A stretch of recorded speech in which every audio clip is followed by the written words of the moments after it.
Yo, yo, yo, ladies and gentlemen, this is Australia News. Miss Rita Panaha. She does a segment called Lefties Losing It. These are nut jobs who are pissed that President Trump is the man. President Trump said, you freaks will not be using the women's restroom. If you got nuts, you're going to go over there with the men. He ain't for none of y'all mess. Check this out. Now it's time for Lefties Losing It. And let's hear from this member of the LGBTQIAA++ community who tells his followers, don't worry if your family voted for Donald Trump. Forget about them. I'm your mummy now. If you're queer and your family voted for Trump like mine did, hi, hello, I'm your mother now. Just checking in. Have you drank water today? Did you eat?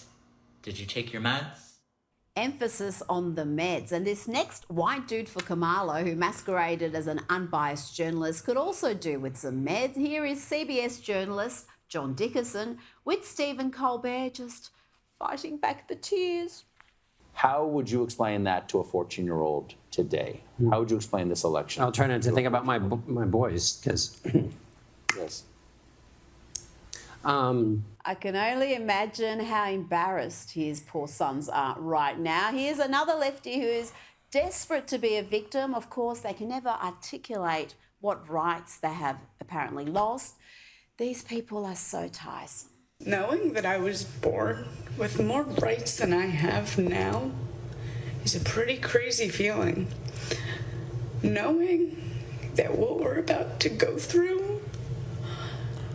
What rights have you lost and what are you about to go through? The media in the United States of America, these people need to be stopped. They need to be locked up. They are ruining people. Listen to this garbage.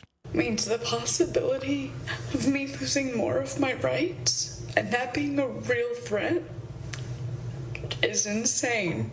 Yes, insane is a word you should reflect on, long and hard in front of a mirror preferably. And this next lass could also do with some self-reflection. I was just walking down the street to go get my medication because I'm out and I need it for today.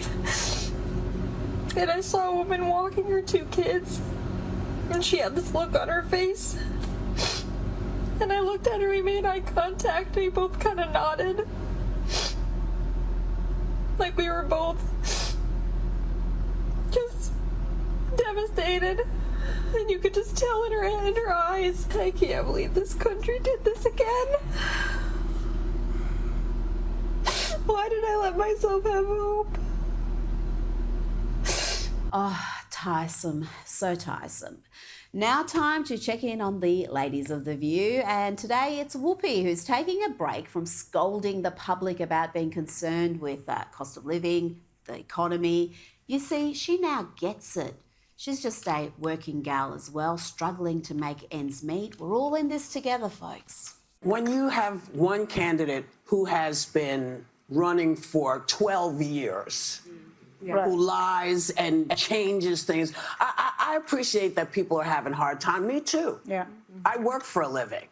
If I had all the money in the world, I would not be here. Okay? So I'm a working person. There you have it. She's just like you guys. She's just struggling with mortgage payments and gas prices, except she's earning around $8 million a year. And that was back in 2022. It could be even more now. That's $666,666 every single month. According to that report, Joy Behar earns $7 million a year and Sunny Hostin is on $1.6 million. Maybe that's why she's the angriest of the lot. Imagine Joy Behar out earning you by that much for doing the same work. Guys, you know what? All of that's fairly depressing. I think I feel a dance break coming on.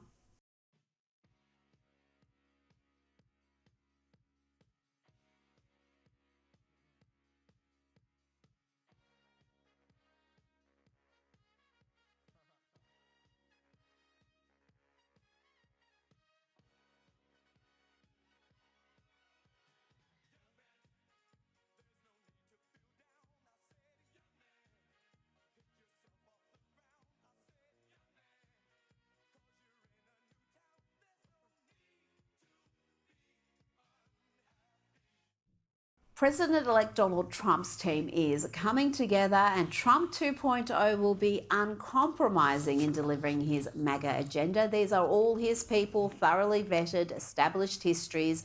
The first time around, he did have a few in his team who were rivals, critics. He thought it was a way of countering the anti-Trumpers to try to neutralise them. But the whole keep your enemies closer strategy is gone, thank God. And among his selections is Marco Rubio for Secretary of State. Here is Rubio being confronted by pro-Palestinian activists. Senator Rubio, will you call for a ceasefire? No, I will not. On the contrary. Rubio, are you filming it? I want you guys to get this. I want them to destroy every element of Hamas they can get their hands on. These people are vicious animals who did horrifying crimes, and I hope you guys post that. And what about the civilians that are being killed every day? Hamas should stop hiding behind civilians, putting civilians in the way. Hamas knew that this was going to lead to this. So Hamas should stop building their military installations underneath hospitals. So you don't care that 15,000 have died? You don't care about the babies that are being killed? I think it's horrifying. I think it's terrible, and I think Hamas is 100% to blame. That's what I think. Make sure you post that, please. Make sure you post that. Let's bring in documentary filmmaker and journalist Ami Horowitz. Ami, it's quite an appointment, and today we learned that Vivek Ramaswamy and Elon Musk will lead the Department of Government Efficiency, two of the smartest guys in any room working together to cut government waste. That's quite a winning team. Yes, it is. Si vis paros bellum, secure peace by preparing for war. That has been the saying through the ages, from Clausewitz to John Wick and now to Donald Trump. Welcome to the Donald Trump doctrine, as opposed to the Biden doctrine, which is war through cowardice, right? That's essentially what we had then, and this is what we have now. And I'm super pumped for it. Look, this is not a neo-isolationist policy that people were scared of. How do I know? Because the people who we appointed, and by the way, how do I know? Because we've seen this in the past. This is another continuation of the first Trump administration. We know we did. We know what happened. Look, this is not hard. Is he going to abandon Ukraine like people are trying to make us believe? No, of course not. He might hold them more accountable. But let's not forget that when did Russia invade Ukraine?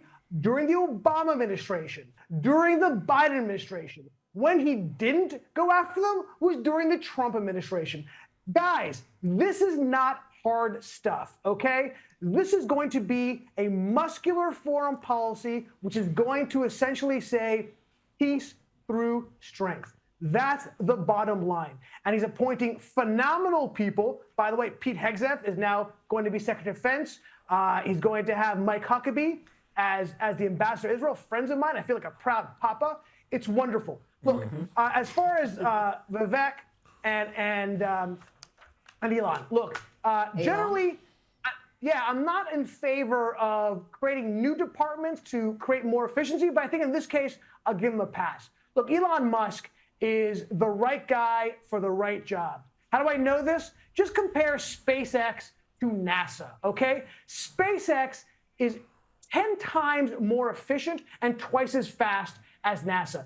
That when they have cost overruns, SpaceX has 1% cost overruns as opposed to 90% for NASA, okay? This is the man we need for this job. He created an entire industry, the electric car industry, out of his own mind. By the way, how is he not getting credit for that from the woke crowd? Of course he's not. He is demonized.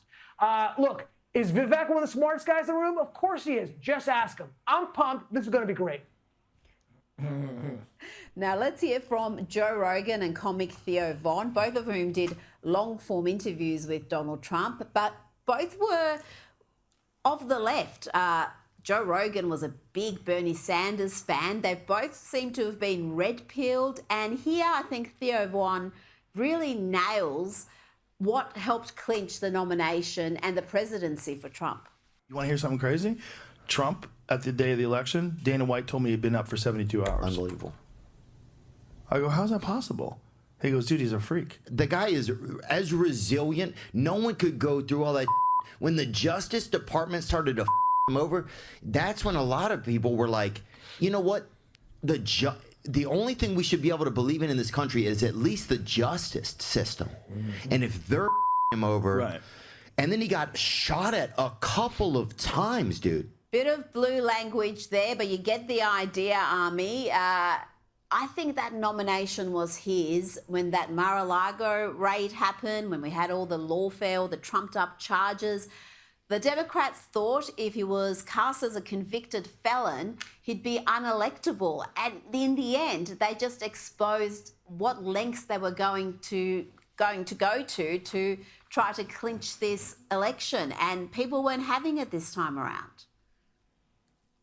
They used the IRS on the Obama administration to go after people. And yes, that turned people off. I don't know how they don't get this and they don't understand this. When you try to demonize people, they will not follow you. This is really simple stuff. Look, I can tell you personally, when they try to frame Trump as a anti-Semite, as a fascist, as Hitler, and they try to convince Jews, okay, I'm a Jew. They tried this on me. It didn't work. I'm sorry, I'm not that dumb. When they tried to scare Latinos and they said, look, what is more racist than trying to convince people like Latinos or Jews that they have to vote a certain way because I'm viewing it that way, right? They created this manufactured, contrived controversy about Puerto Rico. Nobody bought it. They failed from beginning to end because why? Their policies are failing. They know that, they understand that, they had to come with something in order to knock Trump out.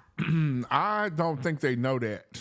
I think these people are dumb as hell. They think they're smart. Like my cousin, Kelvin, dumb, but think you smart. To get other people to follow them, but guess what, Rita? It simply did not work. And on that manufactured outrage about Puerto Rico, the man who made the joke, because if you actually didn't see the rally, you would have thought Trump had said that joke about Puerto Rico and floating island of garbage. But the man who actually did make the joke, Tony Hinchcliffe, he has finally addressed it. On my speech on free speech, I referenced Puerto Rico, which currently has a landfill problem in which all of their landfills are filled to the brim. I guess I'm the only person that knew about this. With that said, I just want to say that I love Puerto Ricans. They're very smart people, and they're smart enough to know when they're being used as political fodder. I apologize to absolutely nobody. Not to the Puerto Ricans, not to the whites, not to the blacks, not to the Palestinians, not to the Jews. And it's refreshing approach to take, Army. If you've done nothing wrong, don't apologise. Now, look, the massive and racist disconnect between the media and the Democratic Party was incredible.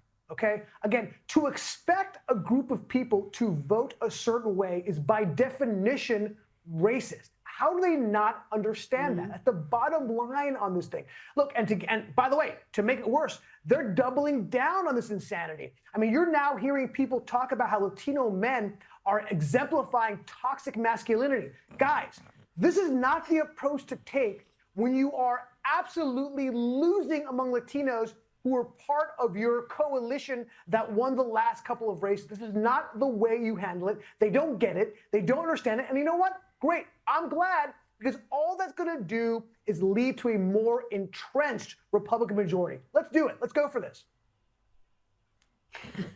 Now let's hear from Nancy Pelosi. She played a key role in the quiet coup against Joe Biden. She's claiming now that Kamala's loss was what Biden's fault, because he didn't step down sooner. And if Kamala had more time, she'd win.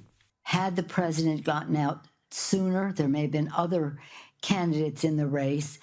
Kamala, I think, still would have won, but she may have been stronger, having taken her case to the public sooner. The anticipation was that if the president were to step aside, that there would be an open primary. Who is she kidding? The longer Kamala had, the worse it was. I mean, they should have left it to the last minute and given her a week or two before people could work her out and see just how vacuous she was, how completely unprincipled. I think that is just bizarre from Nancy Pelosi, because whatever you say about her, she is normally a pretty savvy political operator. And if she's blaming Joe Biden for not stepping down sooner, that seems to be the wrong call. Oh my God. I mean, they wanted to give Americans more time to get to know the human Potemkin village we know as Kamala Harris. Are you kidding me? More time? The only reason why she got this close is because they didn't really know her at all. That's the reason this wasn't even a bigger blowout. Look, this woman ran, let's not forget, she ran for the Democratic nomination in 2020. She had to pull out in 2019, 2 months before the first vote, because no one wanted her. Forget Americans, the Democratic Party didn't want her. But she was put in, obviously, as we know, because she was a DEI candidate. And by the way, that's not racist. That's just fact. Yeah, they wanted her, she wanted her, the Americans get to know her better. Oh my God, Nancy, count your lucky stars. They knew her as poorly as they did. That is crazy talk. Well, who's going to be the next one for the Democrats? You look at the Republican side, and they've got a lot of impressive young talent. You can see who their potential candidates can be for the next 20 years. We talked earlier about Vivek Ramaswamy. You've got Ron DeSantis. You have, obviously, J.D. Vance. Their talent pool is significant there. And I'm looking at the Democrat side. Who do you see as the next one who they'll be looking to in 4 years to put them back in the White House? Daffy Duck. You know, it's so interesting. This is actually the first time since 1992 that they haven't had a front runner 4 years earlier. No, there is no one. This is a significant, first of all, before they can choose who will be a front runner, the Democrats have to decide in which direction are they going to go. They have to decide whether or not they're going to move to the center, which will lead to more wins, or they're going to double down and move to the hard left because they're not as pure. And you hear it now already.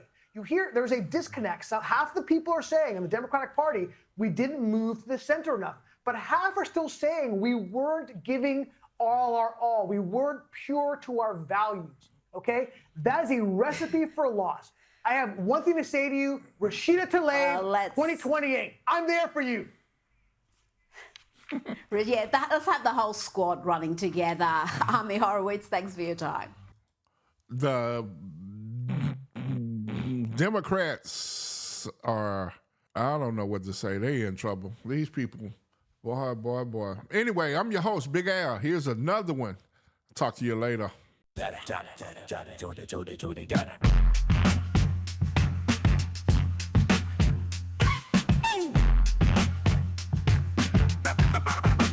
Real deal.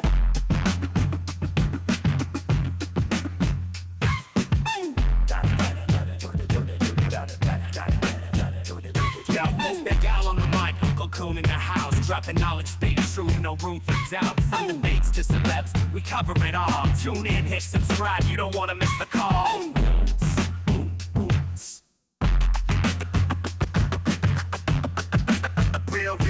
Real Al, UncleCoon, bringing the heat. Every episode's fire, can't be beat. Hit that like, share the vibe. Join the fam, come along for the ride. Politics, pop culture, and everything between. Big Al's got the scoop, you know what I mean? From Harris to Trump, we break it down. Common sense talk, the best show around.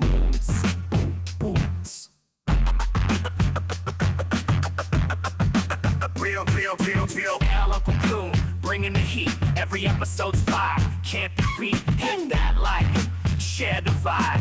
Join the fam, come along for the ride. Cash App, show some love, support the grind. Big Al's on the rise, one of a kind. UncleCoon podcast, the place to be for real talk, real folks, and real TV.